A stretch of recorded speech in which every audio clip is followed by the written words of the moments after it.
morning, everybody. Good morning. Good morning. I'm Joy, and I'm working to launch a business called Hued Customer Experience Consulting, LLC. So for anybody who's not really familiar with the concept of customer experience, it's what a customer feels about your business based on every interaction with your business. So like from the time they find you, post-sale, everything in between that. And from a business perspective, it's what you do as a business owner that helps them feel the way that you want them to feel about your business. So I'm here today because I don't know if you want to brainstorm with me. Am I clicking? Uh-oh. Right, gotta go forward. Oh, thank you. You think we can do it? Okay. Yeah. We didn't practice that prior, guys. Thanks. So I'm asking you to step inside my brain with me this morning. It's a little cluttered, it's a little messy, but hang out with me for a few minutes. And why I want you in my brain today is because I need some help and some insight. So I'm trying to figure out a path forward for me and for my business right now. And I feel a little stuck, or paralyzed might be the better word, because I see different paths where when I first started on this entrepreneurial journey, I only saw one path, and now there's more than one. And I don't want to choose the wrong one. So having said that, let me take you to the original concept that I had, like my first path. So what I wanted to do is create customer experience management software specifically for Black female-owned small businesses. And what I envisioned that software being was easily accessible, easily managed software that would become like a personal concierge for that business's customer. So it's automatically doing that business's follow-ups. It's reaching out to their customers. Hey, did you get your package? We're showing that it came on time. Did it come intact? Are you happy with it? Do you have any questions about it? It could be a notice to, hey, call this customer on this date. Because as a small business, we're a little more agile, and so we can do those things where it takes more pivot for a larger business. So the goal with that is that it's acting on behalf of the customer, and to make it automated so that the software is integrated with that business's already existing systems, and becoming a more customer-centric business becomes like automatic for that business without them really having to do anything. It's more like a set it and forget it for that business.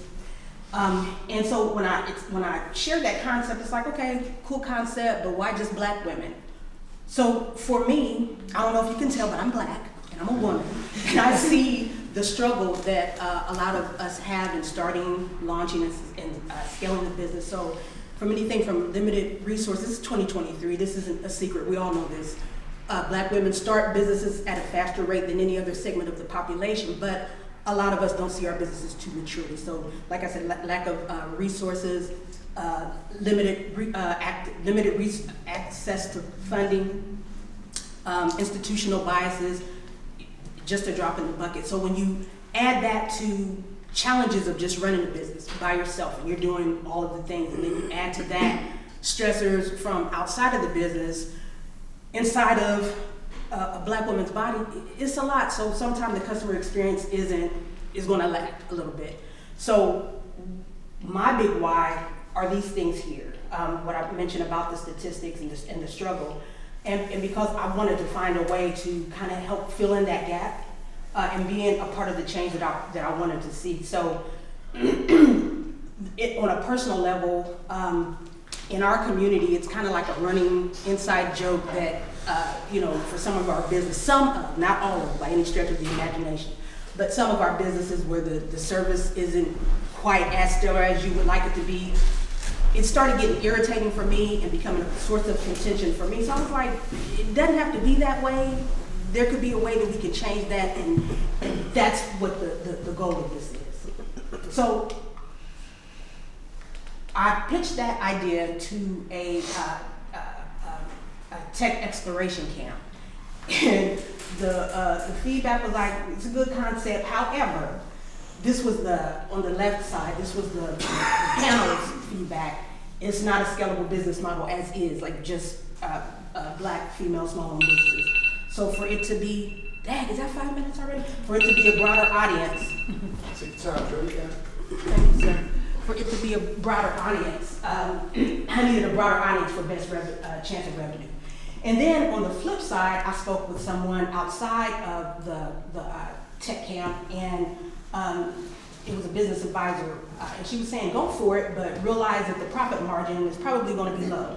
And in that same breath, she had a really great idea, which I love. She said, but you could find a way to build it as a community, like build that concept minus the technology, build around like a strategy of what customer experience could do for a small business as far as like impacting its profits and creating a more loyal fan base. And that kind of stuck with me. However, where that landed me now is my dilemma and why I want you inside my head this morning. So the thoughts going through my mind are, should I go with the original concept but expand it? So that looks like customer experience services for a broader audience minus the concept. So it's not just Black female-owned businesses. But at the same time, could I still build a community around that concept? So should I widen the net but continue with the original mission too? Then on the other hand, a new development is that I was approached by a local nonprofit to provide a customer service training. So it's taken a lot of research and work to put that together, but while I was putting it together, the thought came to my mind, like, there could be a business opportunity here, and I don't want to be like that person chasing after the shiny object, but I see the possibilities.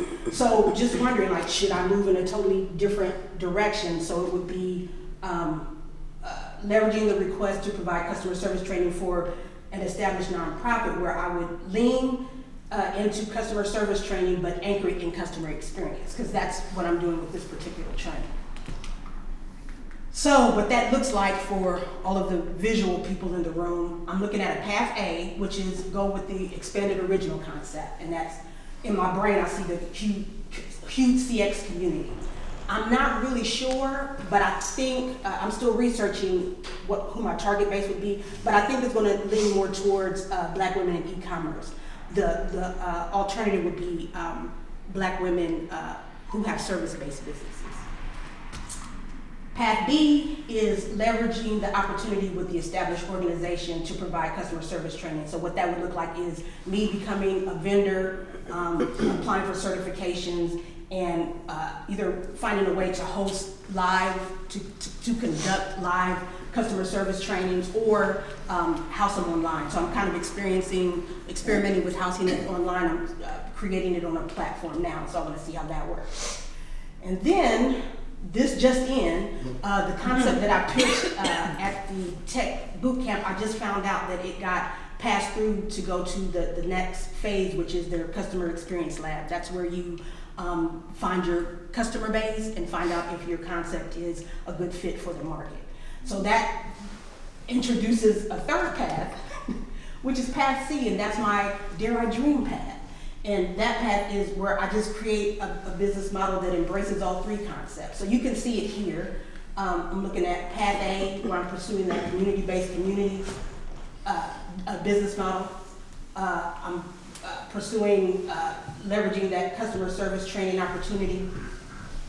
And then C, I'm continuing to the next phase of the tech exploration program. And what I see is all of these don't have to happen simultaneously. They can be at different times, because this is path C is further down the line.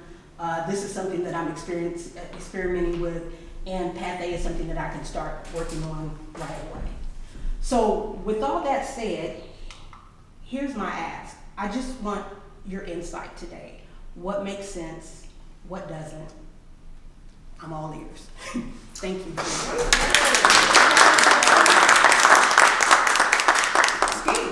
Oh my gosh, as you guys may notice, for the regulars, we don't have the talking sticks today, so let's just try not to talk over each other. But I'm so excited about your progress, and that's huge news. The Customer Learning Lab at Rev 1 is not just given to everyone. They've actually looked at what you have in mind, and they think there's some value for anyone to explore next steps. So that's huge, so congratulations. And so, usually I like to sit back and let everybody else ask the questions, but I think you should do all three. I think there's great potential there. I like what your advisor said about the margins will be low, but that's not necessarily a bad thing. Right. Especially when you have these other legs. So initially when you start talking about it, you know, I'm in software, right, a little bit. So I know that there's platforms out there that are doing what you want. They're just not accessible. So what I hear in the beginning is, I want to provide a service that this demographic I'm focused on typically wouldn't be able to afford, right? Yeah. And so to that point, yeah, well, there's a reason they can't afford it, because there's a lot of money and time and energy that goes into building those platforms. And they also require teams typically to use those platforms. And we're talking about solopreneurs or small teams that wouldn't have the potential capacity to be able to follow that through, which is where your training comes in. So I think niching down is actually a good thing because you can define your market, right? And then focus on that. And I think the community aspect is great. It kind of happens organically sometime when there's obviously, here we are a month, right? So I think that's awesome. I think 1, 2, and 3, go for it. Definitely follow the Customer Learning Lab path and see where that takes you. Focus on your training for your revenue stream and let the community build and grow and guide you to where you need to go, because your customers will tell you what they need. Thank you. Yeah. Oh, sorry, I don't know if you have to. So I agree with what George said. I work with tech companies, not on a consulting basis, something totally different, but I'm very familiar with these CX platforms he's talking about. And first off, you build software, your margins will increase significantly. So I think that's a great opportunity. And regarding the customer focus being on Black women, that may be where you start, and maybe your customer acquisition will be quicker and easier. But I would make it broad, to say, look, I'm a CX, we're a CX platform for small businesses. Your initial marketing may be to the Black women market, and that'll be a proof of concept for you. That will get you product market fit. But there's the same problems and issues they're having from a customer experience standpoint. So many small businesses are, regardless of who owns them, what space they're in.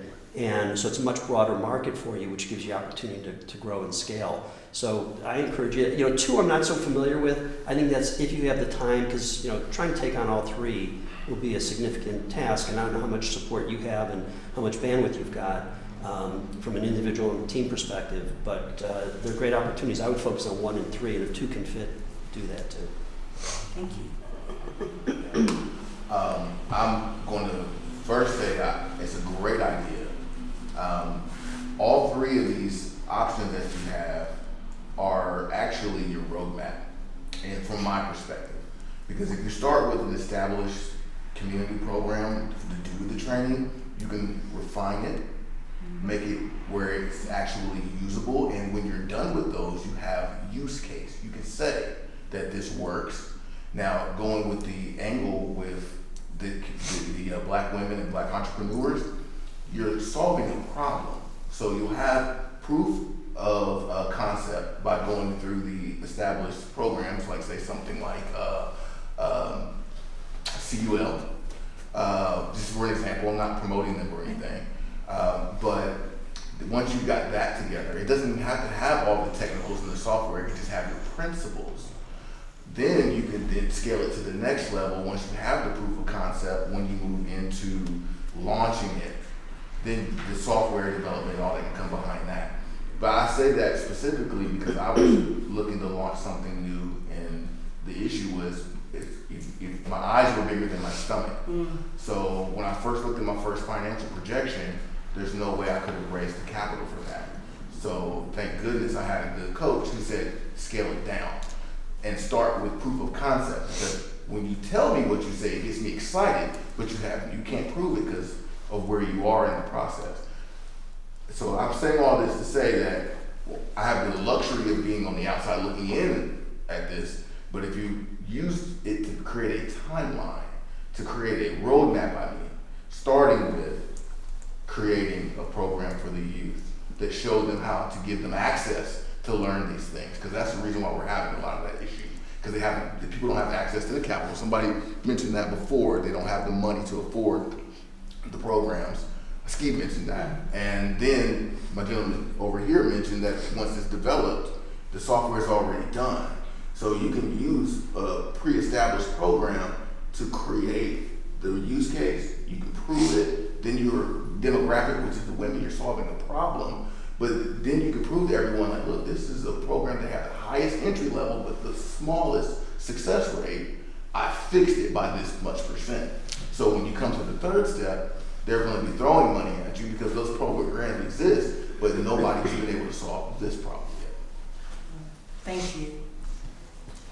So I have two, I mean, maybe one's a question, one's feedback. When I hear about this and specifically, you know, your personal mission, it screams social enterprise.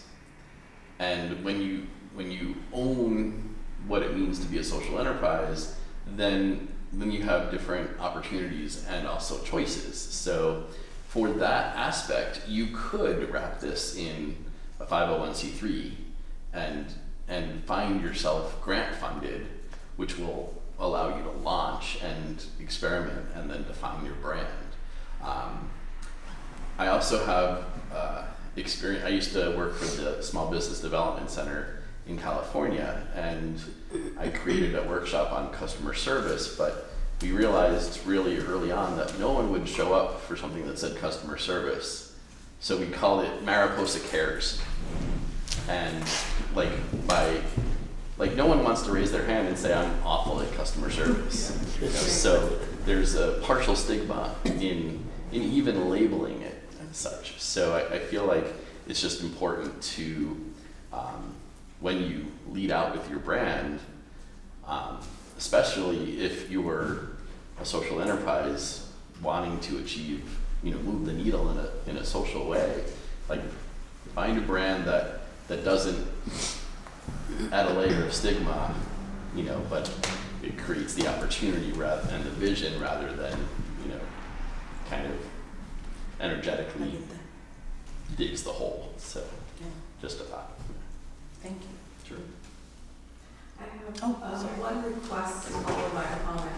The request is, could you go back to the slide that outlines the 3 potential options? Thank you. We'll just keep it there so I can think about it. But my comment off of that, and I think somebody also mentioned like how important the community aspect is, and I just want to reiterate that as somebody who has worked with brands, worked with small businesses, both small businesses and large businesses, how important that community is, regardless of what it is that your industry is, regardless of what it is that you're selling or producing. Community is what will drive you forward. And so regardless of what path you decide to go down, I think incorporating some sort of community-based something in it is going to be paramount to pushing you forward. The other sort of like kind of business comment or coaching type comment I'd want to make is for you to take everything that you're hearing today, but sit with it and I mean, it sounds cheesy, but let your heart kind of like be your guide on some of this too. I also work with some people who will speak with financial advisors and be pushed in certain directions, but as they get pushed in a certain direction, they start to lose excitement in their product or their project. They start to lose that spark and that fire. And I think that your customer base would feel that, or your business might feel that if you start to lose that spark. So as you sit and you take in information, it's important to sit with it and feel it and envision it, but go through the path that continues to create that spark of excitement for you. Thank you. Good morning. Good morning. Joy, I'm excited about number 2 for you. Mm-hmm. And the reason why is that the customer experience is vitally, it's paramount in building a business. A nonprofit has come to you and they've said, we like the concept that you've created. Can you bring it in-house for us and deliver it to our clientele? Well, that'll alleviate any overhead. You can move right in and develop your programming. But as the gentleman over there said, that allows you to augment the programming, to fine-tune it, so you can self-correct as you go along, which that always happens in training. But a nonprofit, when they reach out to you, and I have worked in nonprofits, that's a real kudos, because you've spent a lot of time knocking on the door. That wasn't something that you thought of, but it has organically come to you. And it's a very good offshoot, and it allows you exposure. And the customer experience is, for me, it's personal. I'm not into software. I don't like Zoom. I can't connect to you. I can't see your body language. I can't get your cues. I get that. Yeah. So B makes much valid sense to me. To be able to go to the bank with, well, you could deposit your check. Personal experiences, I know this isn't about me, but personal experiences mean much to me. Having the butcher, having the hairdresser, having the dry cleaner, those relationships have value. Those people look out for me. And you're saying that you want to develop people's customer experiences. And with that, I don't feel that you can do that effectively through software. Push this button and tell me how, because it's to me, it's kind of canned. Things happen extemporaneously in the world of service. And you might be able to really capitalize on it. Thank you. You're welcome. First of all, fire, love,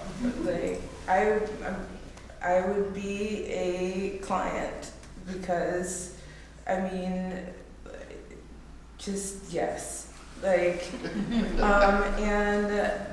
I was just talking to this gentleman right here about how I had an episode with Meta, and Meta is a Fortune 500 company.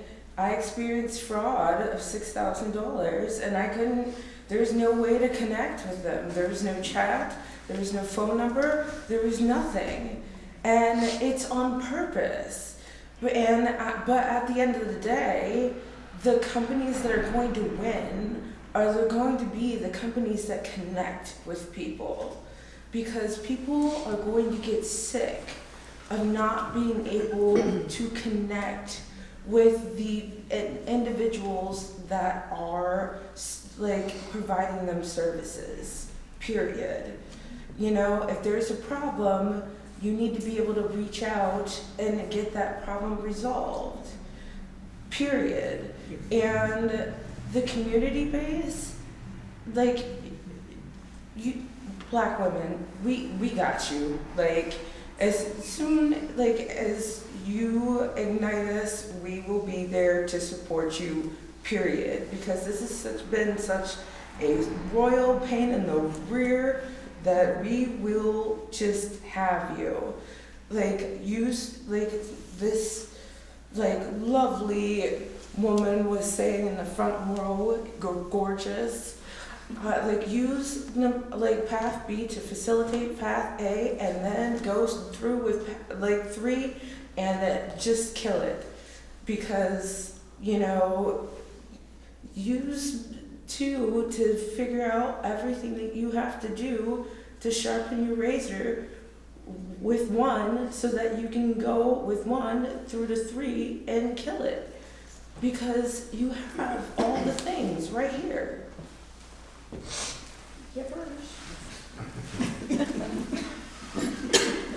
I'm sorry. Oh, you're right here.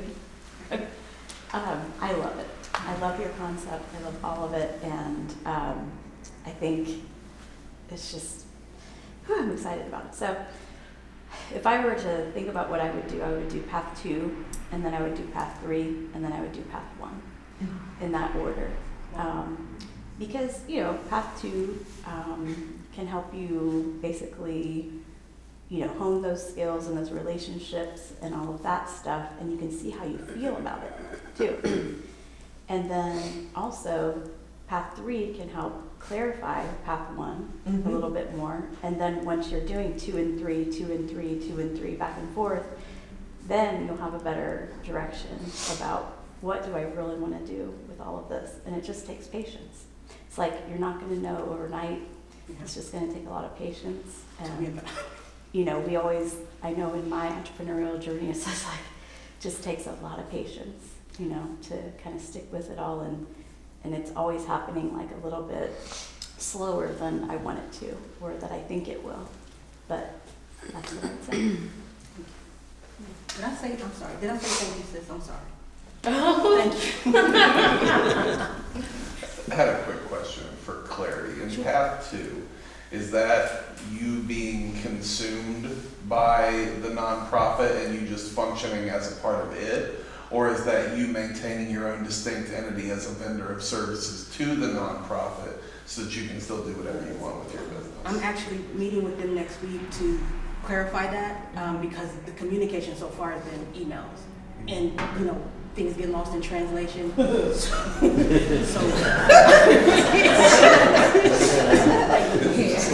proven, right? I gotta get it right.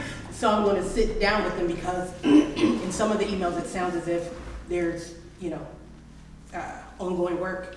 And then I can refer to other emails where it's like, this is, you know, just one event. So I don't know right now, but I'm definitely gonna try to clarify. Okay. Well, what was your thought with that? Well, it's because I was just trying to think of the challenges going forward. Like, if you want to do your own things, and like, I don't know what your plan is long term for the business and how you want it to grow and what do you want it to do for you. Like, do you see this as like a money making opportunity for you, or is this something that's going to have to maintain like nonprofit status, and what challenges come along with that? Like this gentleman mentioned 501c3 status. There are legal challenges that come with that, requirements that you have to meet. Is that something you want to take on, or do you want to be able to run this like, this is my business and I want to help people and I want to make money doing it? So that's where my wheels are turning. I would probably have to sit down and look at the pros and cons of both, because it's so fresh right now. It was almost like a one-off that I hadn't thought about. The request came. I said, sure, I'll do it. And I didn't really think about it, because I was just like, let me do this for them and then move back to what I'm doing. But the work that I've been putting into it, and the communication back and forth and kind of assessing where they are right now, I'm like, there may be something to this. I don't know right now, is what I'm saying. I'm going to look at that. But thank you. So I've got like 3 more things. So I have personal experience with the Customer Learning Lab, and it's amazing in terms of just validating the hunger for this. I mean, like, this room is a great, you know, starting point to validate the vision. But you can, through that, the Rev 1 experience, really learn how to price it, how to do whatever. So I mean, like, that I applaud that as a next step. And then I started thinking of like Zappos, the shoe company. Like, they're not a shoe company. They're a customer service company that happens to sell shoes. And then I'm also thinking about Gary Vee, right? Yeah. Like, he made his name like building and cultivating relationships with, you know, customers that bought wine and liquor. And now he's thinking about buying the New York Jets. Right. You know, so like, if someone tells you that it's not scalable to talk about customer service, they're wrong. They sure are. Yeah. So I mean, they're, and I feel like, you know, this is why I brought up social enterprise, because you don't have to be a for-profit or a nonprofit. Like, there's a happy space in the middle, and Ski and I were just talking about, you know, how Ohio also has this B Corp status, you know, so you could create one of those and still, you know, maintain your brand and your vision as a for-profit company, but just let the world know that you have a social outcome part of your business vision. So like, B Corp status? yeah, so I mean, we can talk one off about that, but I mean, it's benefit, like B stands for benefit, Yeah, so yeah. yeah. So, But I don't think you have to have a board with. right? Yeah. I've had a company go through B Corp, and it's awesome, and it's a great label to put on your brand. Just as a heads up, it is very time consuming and intensive to get B Corp status. You have to put it on. And maintain. Okay, I want to check time here. Okay, I want to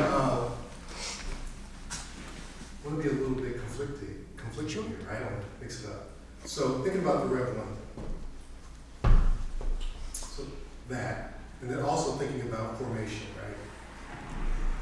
I agree 1,000%. You need to know where you want to end up. That's going to help you determine how you build this out. But that's another conversation. So Rev 1 learning that, customer learning that. So I run a business accelerator, 12-week program, training, right? So I can relate to this training piece. And through that, communities have kind of built themselves. Like I'm sure he's contested to that, right? So sometimes it just happens organically without you doing anything because you've brought people from this demographic into the same space. So a couple things I've learned from this accelerator.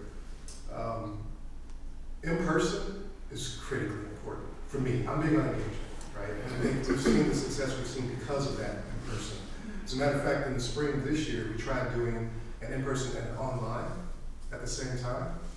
And we decided from that experience not to do the online portion anymore. Not because people that were online didn't get value, because they did, but because of the work that was involved for us to do that didn't match the returns that we wanted. We can get granular about that a little bit later, but it was just, it's just for us, for what we were trying to do, and I feel like there's some synergy there, like we're kind of in the same space, like in person is just more important. There was mention about the leading the body and just having that experience. Having people be able to have trust and faith in you and to believe in you is important in any training environment. And it's exponentially harder online, it just is. Right? And I think as a culture, we've all kind of gotten really comfortable with doing 12 things rather than some online engagement. And not just nature of that, it takes away from what they're going to receive. So anyway, that was my experience on the online piece. I would really try to focus on the in-person piece. Let the communities kind of build themselves. But yes, you need to know where you want to end up before you can really lock in. And that can change over time. But so what Ashley was saying, that was great, Ashley. That you don't want to lose the spirit of why you're doing it either, right? Because if not you, then who? The reason why you're up here, you're wise, is because you have domain experience here. It's something you're passionate about. You can see in your mind the difference good customer service can have for businesses that are failing because they have poor customer service, right? So you have a passion to do this. And so if it gets too heavy with a lot of, just external stuff, you might lose some of that passion. You don't want to do that either. So I think that's, that's my 2 cents for now. Thank you. Just one last thing, I'll try to make it quick as possible. What Steve just said stood out to me a lot is the engagement. How you engage is very important because that's what's missing when it comes to service.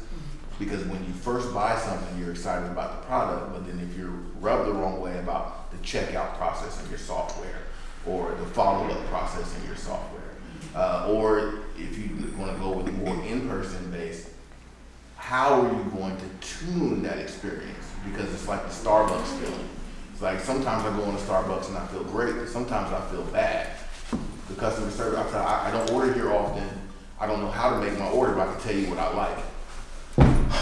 Versus somebody who's like, you know what, I love helping people like you because I'm going to make it good for you. So dealing with something with the community already, you're going to be able to kind of fine tune that.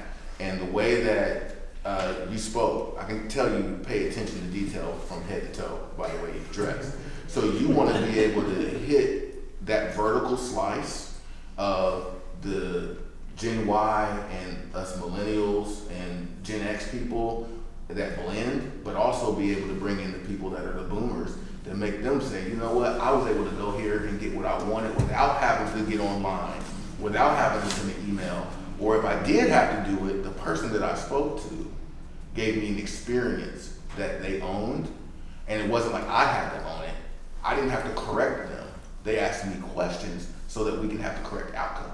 And I think that's what's missing, especially in the niche that you're going for, is because sometimes you get to what's wrong versus, what could we have done better?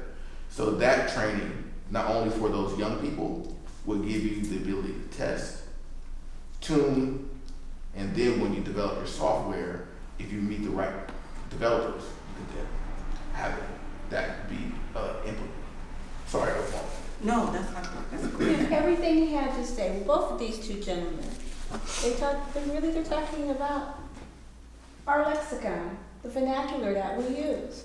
You say customer service, that's a little negative. Well, I called it the customer experience. And then, when I go to Nordstrom's, it's an encounter. Okay, they present me with my package. Okay, I'm just gonna have to take that plastic bag off that wheel. Oh, gross me out. No, they present that. When I was a kid and I worked at McDonald's, I was told to fold that bag and have those arches directed at that person when I hand them that bag. What happened to that? I didn't fold it anymore.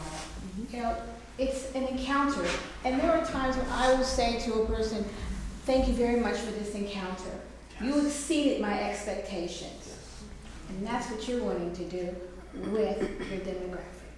They can exceed the expectations and they can make money, because that's what we all want to do. Exactly. Man, that makes my heart feel good. Right? I'm sorry, I totally derailed myself and didn't even bring up the controversy. I want to speak to the customer learning lab, right? So going back to this business that we started, had I gone to Rev 1 to start the business that we've been running for 4 years, and I had done the customer learning lab, and I've sat in the customer lab, I know what they go through. They would have said everything that was on the left side of your second The feedback. Yeah, they would say, hey, this isn't gonna work, it's too niche of a market, X, Y, Z. And all the people that they would have had me get in front of would not be the demographic that is coming through, or that has been coming through our program, to the tune of about 75 people right now, right? And that's about $5,000 per head in revenue that we receive from those people coming through. Not from them, but just from other support in the community, the city being one of them, right? So I just want to get that counter thing. The customer learning that isn't it. I mean, it's a process, and you absolutely need to take advantage of that. However, don't let that be the one or the zero. Like, there's more out there after that. I'm here as proof of that. Like, you still have to stay true to your market, and you'll have to engage with them outside of that experience as well. So just to bounce off of that, like, I agree. I mean, to eradicate the controversy, like, I don't feel like CL, Customer Learning Lab, is the only stop. I say that coming from having participated in Give Back Hack twice, See Change once, and Customer Learning Lab. So I mean, just anything that offers business validation is integral to, like, going to a bank with confidence, going to investors with confidence. Like, the more you validate your vision, and I mean, this is where it starts, like, the better. So, like, I mean, Ski and I, like, know that there's, like, value in all these experiences, and there aren't enough ways, to fully validate a business, because until someone actually writes a check or opens their wallet, projections are just projections, so, and it's just important to get a lot of opinions along the way, ask people directly, what will you pay for something like this, stuff like that. So, I mean, just so there's all love and no real controversy, this is still the dolphin. So. And I know that, like, it's difficult to not have imposter syndrome with, like, the struggle being the struggle, but please do not have that. This is a really fantastic concept that you come up with, period. Not because of, not despite of, not like, it is a fantastic concept, period. And just believe that in your heart, and know that, and have confidence in it, and strut with it, because you came up with this, period. Don't, like, have that aspect of questioning yourself, because you can, overthink yourself out of all kinds of things, right? So, you know what I'm saying? Just, and it's hard not to do that, but just know that what you came up with is amazing.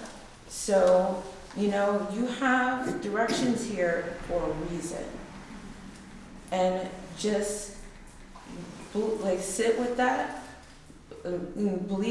believe that, and pick the direction that you feel most confident in and most comfortable with. Thank you. That was a great way to, oh, sorry. Oh, no, I was just gonna say, bouncing y'all's comments together, all this is just tools. Rev 1 is a tool, this is a tool, you're getting feedback. And like, if you show me somebody that doesn't struggle with imposter syndrome, I'm gonna show you a lot. Right. So like, yeah, you've heard this stuff on the left, and Ski's talking about, you're probably gonna hear that at Rev 1 too, but you've already shown that you're not the kind of person who's just gonna take that and internalize it and shut the thing down. Like, recognize what you're being told, but like, build on that. Don't just take that as some setback, oh, this won't work. So like, I think you've presented a great idea here, and I would encourage you to keep running with this, despite the negative feedback you're gonna get throughout the process. Like, chalk it up. Yeah. Yep. We love you, Julie. Thank you. A little bit over. Thank you. What can we as a community do for you? We haven't You just asked, did but it. yes, put You something literally again. just did What it. can we do following this? Hold me accountable. Because what Sis said is real, so I have times when I retreat and I'm like, okay, I'm out. So, yeah. So what does accountable look like? Thank you. You took the words out of my Yeah. mouth. Eric, how do you know? Well, let's work on that. Like, Yeah, I was gonna say, I'll figure it out. All right.